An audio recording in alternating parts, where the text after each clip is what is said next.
Hello नमस्कार दोस्तों, आपका स्वागत है आपके यूट्यूब चैनल अमीशन 0.2 पे। दोस्तों मैं इस वीडियो में आप लोग को जो डिस्कशन करा रहा हूँ जो लुसेंट सामान्य ज्ञान का जो बुक, ठीक है। तो ये इससे पहले मैं आप लोग को 23 चैप्टर करा दिया हूँ दोस्तों, ये 24 चैप्टर है। तो चलिए हम लोग देखते हैं आज का क्वेश्चन। दोस्तों आज का चैप्टर है जो दक्षिण भारत के प्रमुख राजवंश, ठीक है। तो चलिए हम लोग स्टार्ट करते हैं। पल्लव वंश का संस्थापक सी विष्णु 575 से 600 ईस्वी था। इसकी राजधानी कांची, जो तमिलनाडु के कांचीपुरम थी। वह वैष्णव धर्म का अनुयायी था। किराता जूनियम के लेखक भारवी सी विष्णु के दरबार में रहते थे। पल्लव वंश के प्रमुख शासक हुए क्रमशः महेंद्र वर्मन प्रथम 630 ईस्वी में, नरसिंह प्रथम वर्मन प्रथम 630 से 668 ईस्वी में, महेंद्र वर्मन द्वितीय जो आपको 668 से 670 ईस्वी में, परमेश्वर वर्मन के प्रथम 670 से 700 ईस्वी, नरसिंह वर्मन टू 700 से 728 ईस्वी में, नंदी वर्मन टू 730 से 800 ईस्वी। पल्लव वंश का अंतिम महत्वपूर्ण शासक अपराजित वर्मन 880-903 ईस्वी हुआ, ठीक है फ्रेंड्स। आगे बढ़ते हैं, आगे देखते हैं फ्रेंड्स। मतविलास प्रहसन की रचना महेंद्र वर्मन ने की थी। महेंद्र वर्मन शुरू में जैन मतावलंबी था, परंतु बाद में तमिल संत अपर के प्रभाव के आकार में शव बन गया था, ठीक है। आगे बढ़ते हैं फ्रेंड्स। महाबलीपुरम के एकादशम मंदिर जिन्हें रथ कहा गया है का निर्माण पल्लव राजा के नरसिंह वर्मन प्रथम के द्वारा कराया गया था। रथ मंदिरों की संख्या 7 है। रथ मंदिरों में सबसे छोटा द्रौपदी रथ है, जिसमें किसी प्रकार का अलंकरण नहीं मिलता है। आगे बढ़ते हैं फ्रेंड्स, देखते हैं। वातपिकोंड और महामल्ल की उपाधि नरसिंह वर्मन प्रथम ने धारण की थी। इसी के शासन काल में चीनी यात्री ह्यूएन सांग कांची आया था। परमेश्वर वर्मन प्रथम सवमतानुयायी था। उसने लोकादित्य एक मल्ल रण जय अत्यंत काम उग्र दंड आपको हो जाएगा गुण भाजन आदि की उपाधि ग्रहण की थी। इसने मामल्लपुरम में गणेश मंदिर का निर्माण करवाया था। आगे बढ़ते हैं फ्रेंड्स, देखिएगा।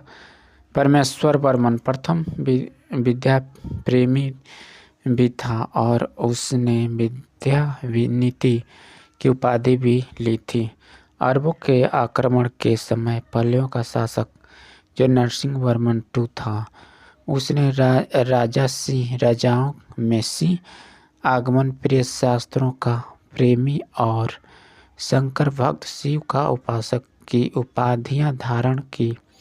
उसने कांची के कैलाशनाथ मंदिर का निर्माण करवाया, जिसे राजसिद्धेश्वर मंदिर भी कहा जाता है। इस मंदिर के निर्माण से द्रविड़ स्थापत्य कला की शुरुआत हुई। महाबलीपुरम में सूर्य मंदिर का निर्माण भी नरसिंह वर्मन टू ने किया।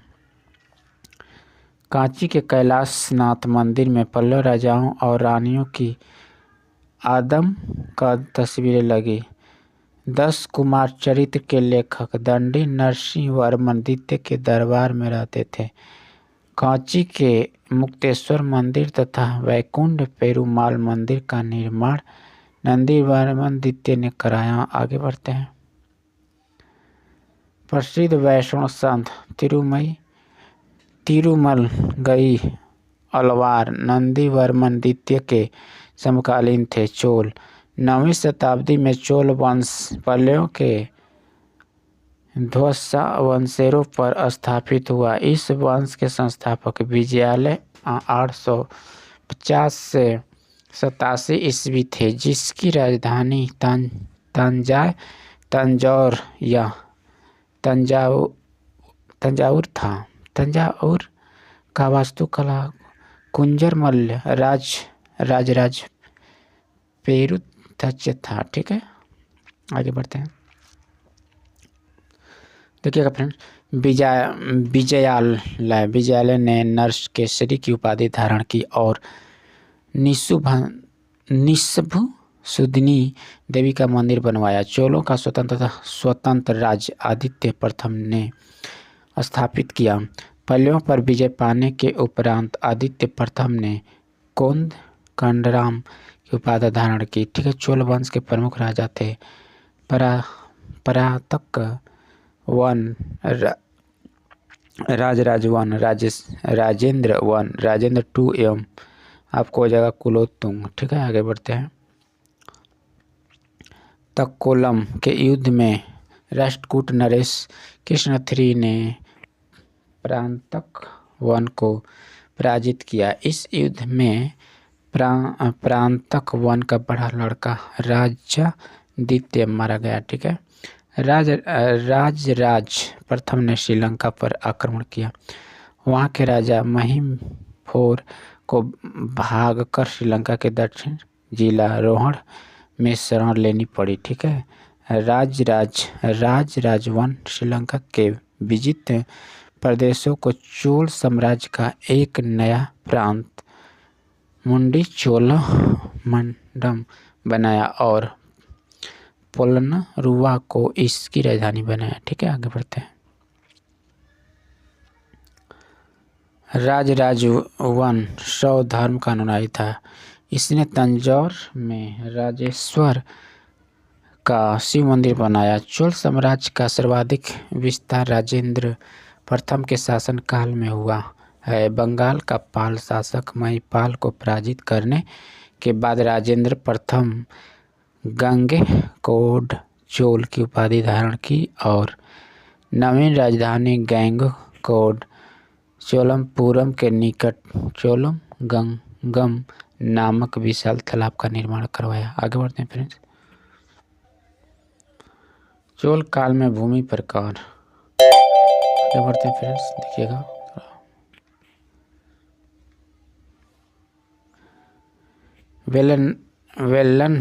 वेलन वगाई गैर ब्राह्मण किसान स्वामी के भूमि ब्राह्मण देव ब्राह्मणों के उपहार में दी गई भूमि। ठीक है, सलाभोग किसी विद्यालय में रख रखाव की भूमि। ठीक है, देवदान या तिरुनमट्टइकनी मंदिर को उपहार में दी गई भूमि। पल्लवी चंदम की जैन संस्थाओं में दान की गई भूमि। ठीक है, नोट गजनी का सुल्तान महमूद राजेंद्र प्रथम के समकालीन था। ठीक है, आगे बढ़ते हैं। राजेंद्र टू ने प्रकेसरी की एवं वीर राजेंद्र ने राजे केसरी की उपाधि धारण की। चोल वंश का अंतिम राजा राजेंद्र III था। चोलों एवं पश्चिम चालुक्य के बीच शांति स्थापित करने में गोवा के कदम्ब शासक जयेश प्रथम ने मध्यस्थ की भूमिका निभाई थी। ठीक है, विक्रम चोल का अभाव एवं अकाल से ग्रस्त गरीब जनता से राजस्व वसूल कर चिदम्बरम मंदिर का विस्तार करवाया था। आगे बढ़ते हैं फ्रेंड्स।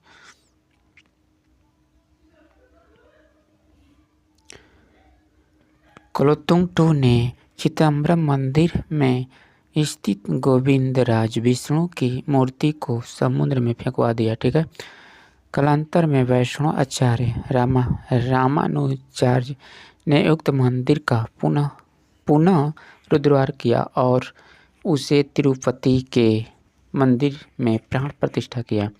चोल शासन ने भाग लेने वाले उच्च पदाधिकारी को पेरुदनम एवं निम्न श्रेणियों में पदाधिकारियों को सेरुदरन कहा जाता था। ठीक है, लेखों में कुछ उच्च अधिकारी को उड़न कुटम कहा गया है, जिसका अर्थ सदा राजा के पास रहने वाला अधिकारी। आगे बढ़ते हैं फ्रेंड्स। संपूर्ण चोल साम्राज्य 6 प्रांतों में विभक्त था। प्रांत को मंडलम कहा जाता था। ठीक है, मंडलम कोट्टम नाडु में एवं नाडु कई कुरमों में विभक्त था। ठीक है, नाडु की स्थानीय सभा को नाटुर एवं नगर की स्थानीय सभा को आपको नगर ताल कहा जाता था। ठीक है, आगे बढ़ते हैं फ्रेंड्स। देखिएगा, वेललाल जाति के धनी किसानों के केंद्रीय सरकार को देख रेख में नाडु के कामकाज में अच्छा खासा नियंत्रण हासिल था। उनमें से कई धनी भूस्वामियों को चोल राजाओं के सम्मान के रूप में मुवेंदवेलम 3 राजाओं को अपनी सेवाएं प्रदान करने वाला वेलम या किसान अरैयार प्रथम जैसी उपाधि दी। उन्हें केंद्र में महत्वपूर्ण राजकीय पद सौंपे। स्थानीय स्वशासन चोल प्रशासन की मुख्य विशेषता थी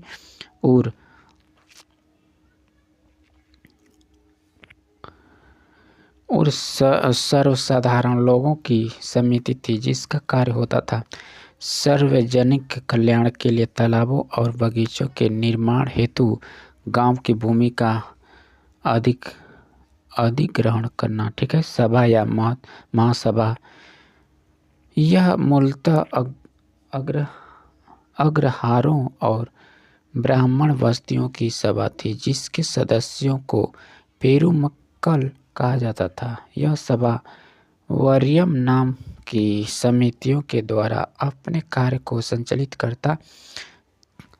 करती थी। सभा की बैठक गांव में मंदिर के निकट वृक्ष के नीचे का तालाब के किनारे होती थी। व्यापारियों की सभा को नगरम कहते थे। ठीक है, चोल काल में भूमिकर उपज का 1/3 भाग हुआ करता था।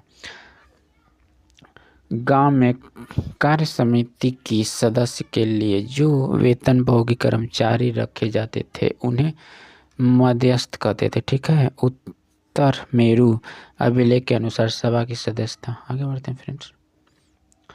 सभा की सदस्यता के लिए इच्छुक लोगों को ऐसी भूमि का स्वामी होना चाहिए जहां से भू राजस्व वसूला जाता है। उसके पास अपना घर होना चाहिए। ठीक है, उसकी उम्र 35 से 70 के बीच होनी चाहिए।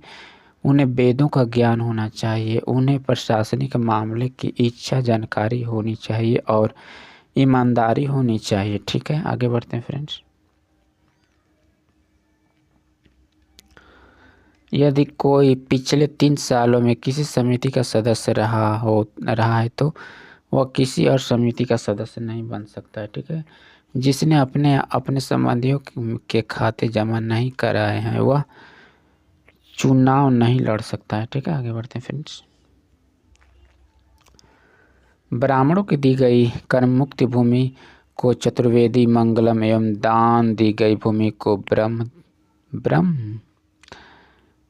ब्रह्मदेव कहलाती थी। ठीक है, चोल सेना की सबसे संगठित अंग था। पदातिक सेना चोल काल में कलंजू सोने के सिक्के थे। ठीक है, और तमिल कवियों में जयगंधर प्रसिद्ध कवि था जो कुलोत्तुंग प्रथम का राज कवि था। उसने रचना की कलिंग तूपणी, आगे देखते हैं। कंबन अटक कुटन और पुलकेंदी को तमिल साहित्य का त्रिरत्न कहा जाता है। ठीक है, पंप पौन्य एवं रन्नर कन्नड़ साहित्य के त्रिरत्न माने जाते हैं। ठीक है, पसी ब्राउन के तंजौर के बृहदेश्वर मंदिर के विमान को भारतीय वास्तुकला का निष्कर्ष माना है। ठीक है, चोलकालीन नटराज प्रतिमा को चोल कला का संस्कृति सार का निचोड़ कहा जाता है। ठीक है, चोल कांस्य प्रतिमा संसार की सबसे उत्कृष्ट कांस्य प्रतिमा में गिनी जाती है। ठीक है, आगे बढ़ते हैं फ्रेंड्स। देखते हैं, देखिएगा। 100 संत ईशानी शिव पंडित राजेंद्र वन के गुरु थे। ठीक है, चोल काल 10वीं शताब्दी का सबसे महत्वपूर्ण बंदरगाह कावेरी पट्टनम था। ठीक है, बहुत बड़ा गांव जो एक इकाई के रूप में शामिल किया जाता था। ठीक है, तनियर कहलाता था। ठीक है, उत्तर मेरु शिलालेख जो सभा संस्था का विस्तृत वर्णन उपस्थित करता है। ठीक है। प्रांतक प्रथम के शासनकाल से संबंधित है। ठीक है। चोलों की राजधानी कालक्रम के अनुसार उरयूर, तंजौर आपको हो जाएगा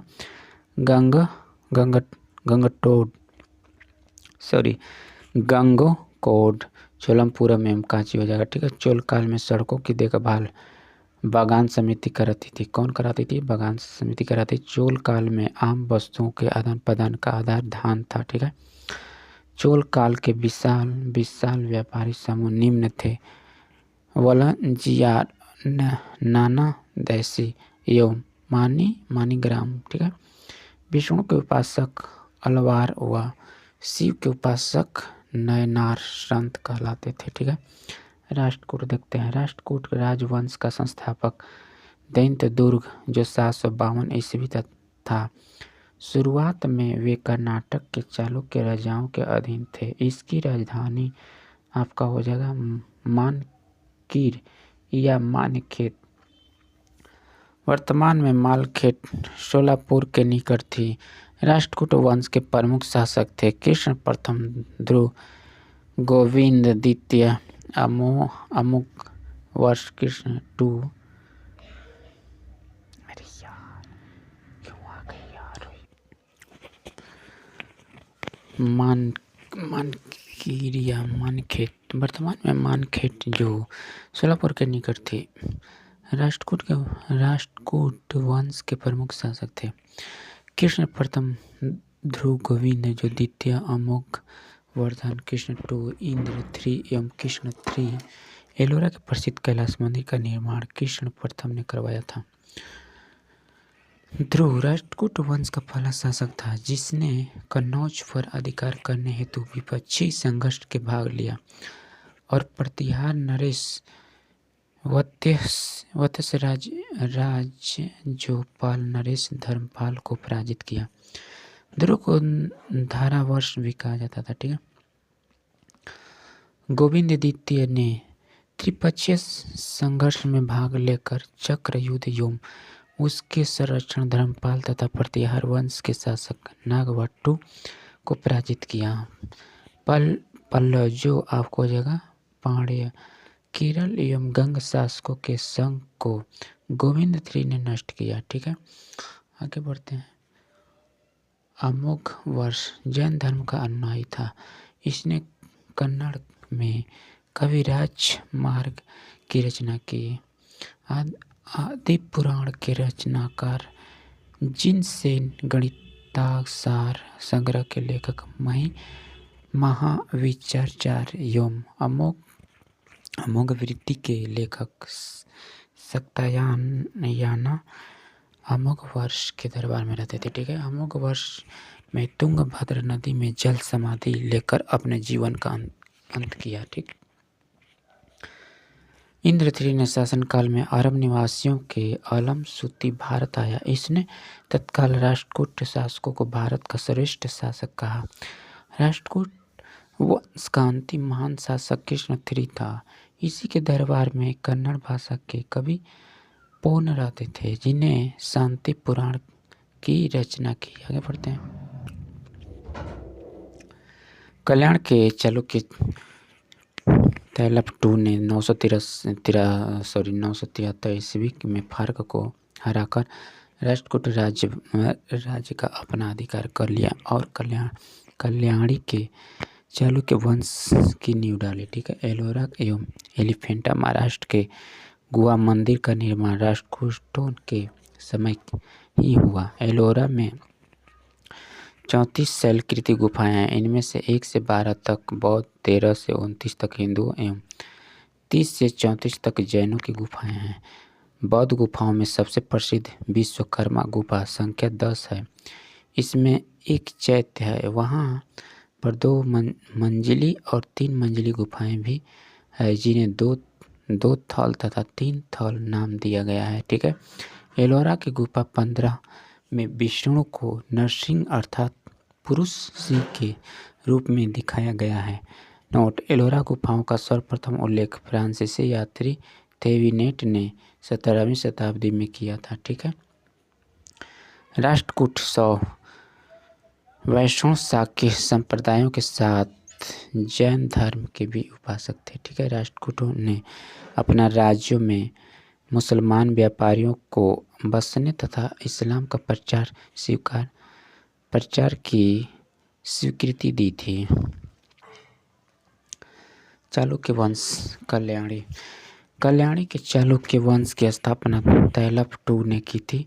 राजधानी मानेखेड़। चालुक्य वंश का कल्याणी के प्रमुख शासक हुए तैलप प्रथम ने तैलप द्वितीय, Vikramaditya Jaisingh, Someshwar II, Vikramaditya IV, Someshwar III एवं तैलप III। सोमेश्वर प्रथम ने मानेखेड़ से राजधानी हटाकर कल्याणी कर्नाटक को बनाया। आगे बढ़ते हैं। इस वंश का सबसे प्रतापी शासक विक्रमादित्य IV था। विल्हड़ एवं विज्ञानेश्वर विक्रमादित्य IV के दरबार में रहते थे। मित्राक्षरा हिंदू विधि ग्रंथ याज्ञवल्क्य स्मृति पर व्याख्या नामक ग्रंथ की रचना महान विद्वता विज्ञानेश्वर ने की थी।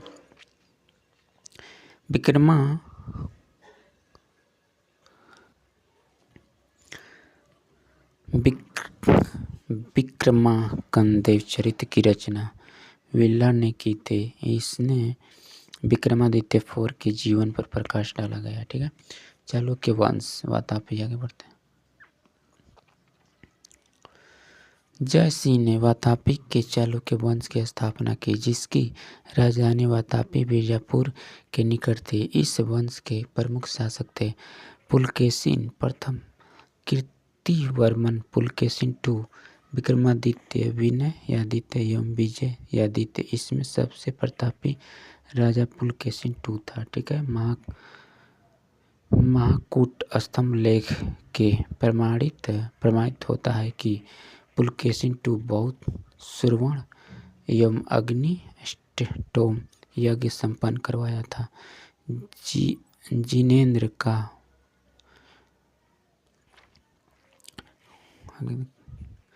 जिनेंद्र का मेगुती मंदिर पुलकेशिन II ने बनवाया था। ठीक है। पुलकेशिन II ने हर्षवर्धन को हराकर परमेश्वर की उपाधि धारण की थी। इसने दक्षिणेश्वर का उपाधि भी धारण की थी। ठीक है। पल्लव वंश के शासक नरसिंह वर्मन प्रथम ने पुलकेशिन II को लगभग 642 ईस्वी में परास्त किया और उसकी राजधानी बदामी पर अधिकार कर लिया। संभवतः इसी युद्ध में पुलकेशिन II मारा गया। इसी विजय के बाद नरसिंह वर्मन ने वातापी कोट की उपाधि धारण की। ऐहोल अभिलेख का संबंध पुलकेशिन II से है। लेखक विकृति अजंता के एक गुहाचित्र में फारसी दूत मंडल को स्वागत करते हुए पुलकेशिन II को दिखाया गया। वातापी का निर्माणकर्ता कीर्तिवर्मन को माना जाता है।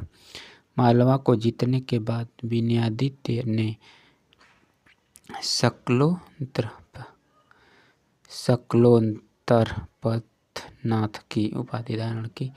विक्रमादित्य II के शासनकाल में ही दक्कन में अरबों के आक्रमण कर किया। इसी आक्रमण का मुकाबला विक्रमादित्य के भतीजा पुलकेशिन ने किया। इस अभिलेख की सफलता पर विक्रमादित्य II ने इसे